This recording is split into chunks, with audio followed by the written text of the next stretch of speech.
Bismillahirrahmanirrahim. Assalamualaikum warahmatullahi wabarakatuh. Selamat pagi. Salam sejahtera untuk kita semuanya. Dan mudah-mudahan kita semuanya selalu sehat dan selalu diberikan rezeki yang banyak. Dan yang terpenting, kita harus selalu semangat menghadapi situasi pandemi yang melelahkan, cukup melelahkan ya. Mudah-mudahan corona, covid atau segala macamnya cepat berlalu biar kita bisa bertatap muka langsung di sekolah. Di sini Bapak akan menjelaskan materi Penjas untuk pertemuan ketiga. Nah, di pertemuan pertama kita membahas tentang apa itu perbedaan Penjas dan olahraga. Kalian harus sudah paham apa itu Penjas, apa itu olahraga. Harus bisa membedakan. Yang kedua, kita sudah membahas tentang macam-macam gerak menurut para ahli dan kesimpulannya sudah kita buat. Kalian juga harus mampu menjelaskan tentang macam-macam gerak. Dan di pertemuan ketiga kita akan membahas tentang macam-macam pemanasan. Kalau orang lain langsung materi ke bola besar, ke materi sepak bola, ke materi bola basket, ke materi bola voli. Nah, di sini saya tidak akan memberikan materi itu terlebih dahulu. Di sini kalian kelas 10 harus tahu dasar dulu. Harus tahu aturan mainnya dalam Penjas ya. Termasuk dasar dalam melakukan pemanasan yang baik dan benar itu seperti apa. Nanti insya Allah akan saya jelaskan. Di sini kita akan membahas tentang macam-macam pemanasan. Macam-macam pemanasan. Ada 7 macam pemanasan yang akan kita bahas di pertemuan ketiga ini. Yang pertama yaitu pemanasan statis. Seperti namanya, pemanasan statis dilakukan dari ujung kaki sampai ujung kepala ya, tanpa banyak melakukan gerakan. Misalkan peregangan kaki, ada juga peregangan lutut. Layaknya rutinitas pemanasan di kelas Penjas waktu sekolah kalian di SMP ya. Kalian di SD, di SMP pasti sudah melakukan dan sering apabila pelajaran Penjas, kalian pasti di kegiatan awalnya itu pasti disuruh melakukan pemanasan statis terlebih dahulu. Kalian harus menahannya selama 30 detik atau lebih, tapi biasanya guru Penjas itu menyuruhnya silahkan 2 kali 8, 1, 2, 3, 4, 5, 6, 7, 8, 2, 2, 3, 4, 5, 6, 7, 8. Nah, tapi di aturannya ini 1 kali gerakan ini harus minimal 30 detik atau lebih, tapi jangan kurang dari 30 detik, itu menurut aturannya. Tapi biasanya kita itu menggunakan 2 kali 8 ya, hal yang sudah lumrah. Gerakan pemanasan ini ringan dan tidak menyakitkan. Kalian akan merasakan seluruh badan meregang dan memengaruhi otot. Jadi dalam pemanasan statis ini hanya peregangan untuk membangkitkan daya kerja otot. Di sini harus kalian pahami statis. Statis itu diam dan tidak bergerak, hanya meregang saja, ya, itu. Kemudian catatannya, dalam pemanasan statis ini boleh dimulai dari kepala, langsung runtuyan gerakannya atau rentetan gerakannya itu harus apa ya? Harus bagian per bagian, jangan ngacak. Misalkan dari kepala, kemudian ke bahu, ke tangan, ke pinggang, kaki, terus yang terakhir ke ujung kaki. Misalkan jangan sampai dari kepala langsung ke pinggang, naik lagi ke bahu, langsung ke kaki. Jangan seperti itu. Harus ada runtuyannya harus benar. Ataupun kalau misalkan mulai dari kaki dulu, gerakan kaki, terus gerakan pinggang atau panggul, gerakan tangan, gerakan bahu, langsung terakhir di kepala, ya.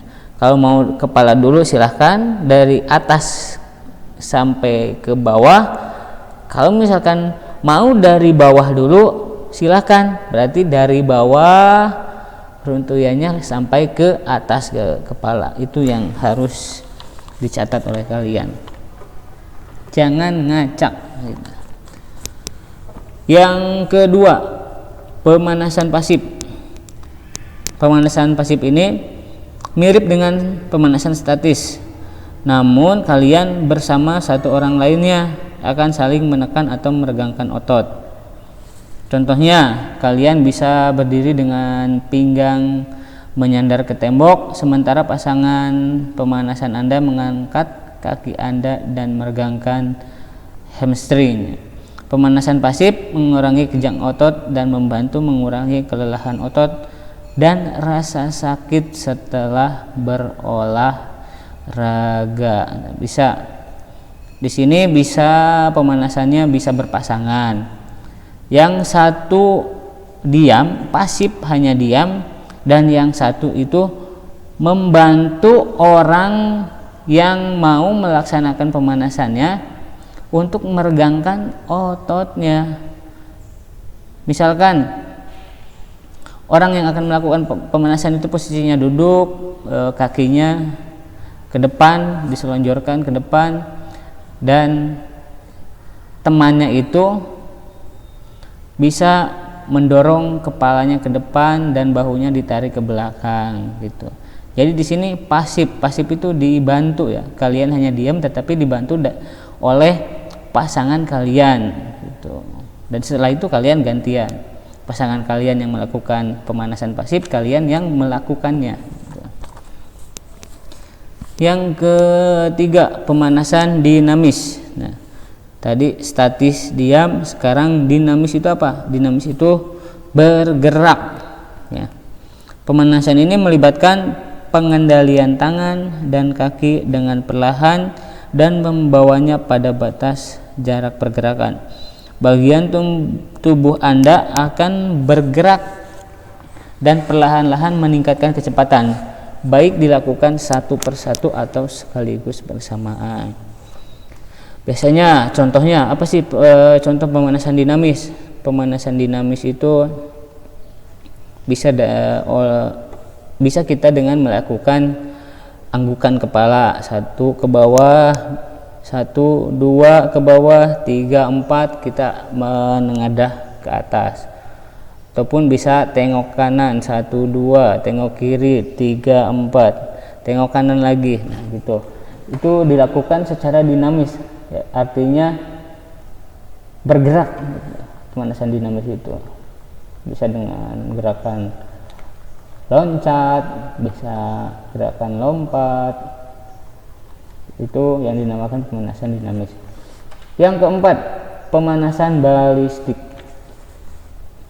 Pemanasan ini mendorong bagian tubuh lebih batas normal pergerakan, membuatnya lebih meregang. Pemanasan balistik meningkatkan jarak pergerakan dan memicu otot meregang dan refleks. Sayangnya pemanasan ini bisa membuat Anda cedera. Hanya atlet dalam kondisi tertentu dan yang kompeten bisa melakukan pemanasan balistik ini dengan baik. Nah, berarti ini pemanasan balistik ini dikhususkan untuk atlet yang sudah kompeten di bidangnya, ya. Jadi pemanasan, kalau misalkan pemanasan statis ini kita meregang, ditahan sampai rasa sakit sudah. Sementara untuk pemanasan balistik ini, contohnya kalau misalkan kita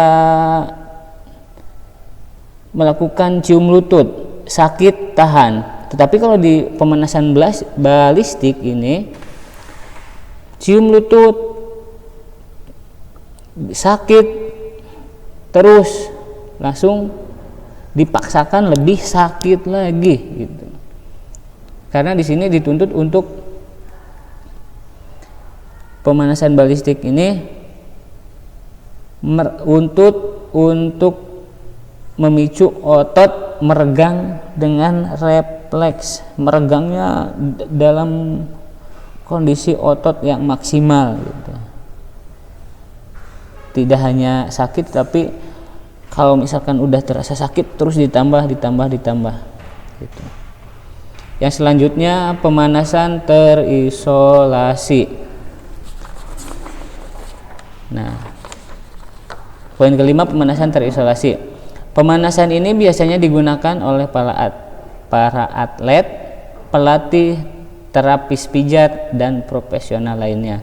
Untuk pemanasan satu ini, Anda perlu berada pada posisi tertentu dan menahannya dengan baik tanpa bantuan orang lain selain kekuatan otot Anda sendiri.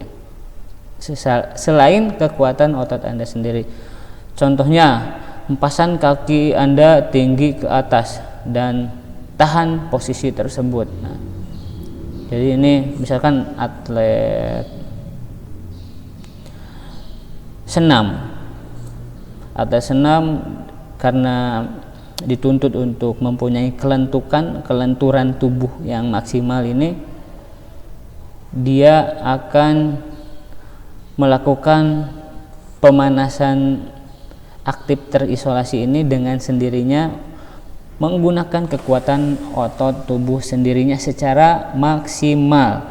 Karena ini judulnya sudah atlet, jadi pemanasannya tidak yang biasa, harus yang luar biasa ini karena judulnya atlet, sudah orang-orang yang kompeten di bidang keolahragaan. Yang keenam, pemanasan isometrik. Pemanasan ini merupakan peregangan otot di mana Anda menahan peregangan tersebut selama beberapa waktu.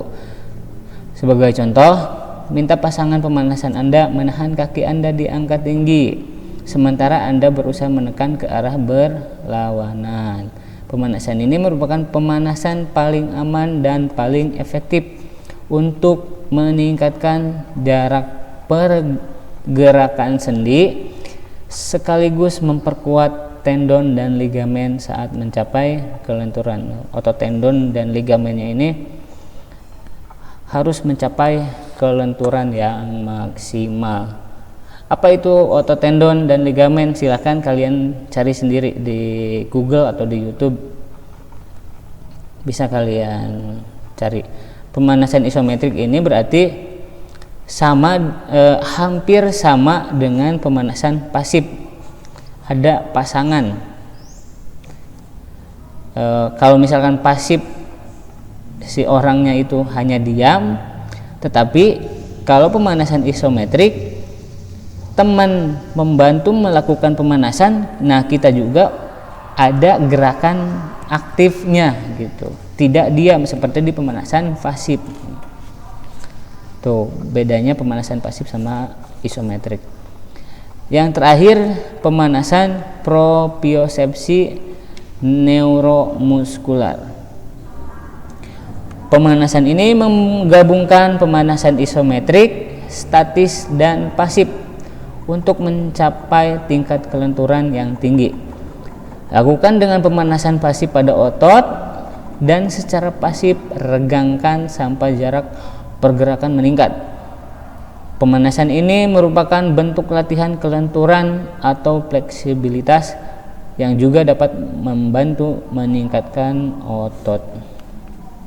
Jadi pemanasan propriosepsi neuromuskular ini merupakan penggabungan dari pemanasan isometrik, pemanasan statis, dan pemanasan pasif. Jadi ada 3 pemanasan digabungkan menjadi pemanasan propriosepsi neuromuskular. Tujuannya untuk membantu meningkatkan kekuatan otot untuk melakukan kegiatan olahraga. Oke, itu 7 poin yang Bapak sampaikan di pertemuan ketiga. Mudah-mudahan kalian paham apa itu pemanasan statis, apa itu pemanasan pasif, apa itu pemanasan dinamis ataupun pemanasan yang lainnya. Silahkan sekali lagi Bapak harapkan pertama isi absen di kolom komentar nama dan kelas untuk kelas 10 all nih. Karena absen hanya di kolom komentar karena kita belum bertatap muka langsung. Dan kita berdoa semoga corona cepat berlalu dan kita bisa bertatap muka langsung. Karena mata pelajaran Penjas ini ya, mata pelajaran yang sangat favorit lah. Kita bisa bermain di lapangan, kita bisa happy-happy di lapangan. Itu untuk pertemuan ketiga. Untuk tugasnya silahkan kalian cek di web dan kirimkan ke nomor WA saya yang tertera di web. Untuk pertemuan ketiga cukup sekian. Terima kasih. Mohon maaf apabila banyak kesalahan dan kehilafan itu karena murni kesalahan Bapak, dan kelebihannya itu hanya milik Allah Subhanahu wa taala. Terima kasih. Salam olahraga. Assalamualaikum warahmatullahi wabarakatuh.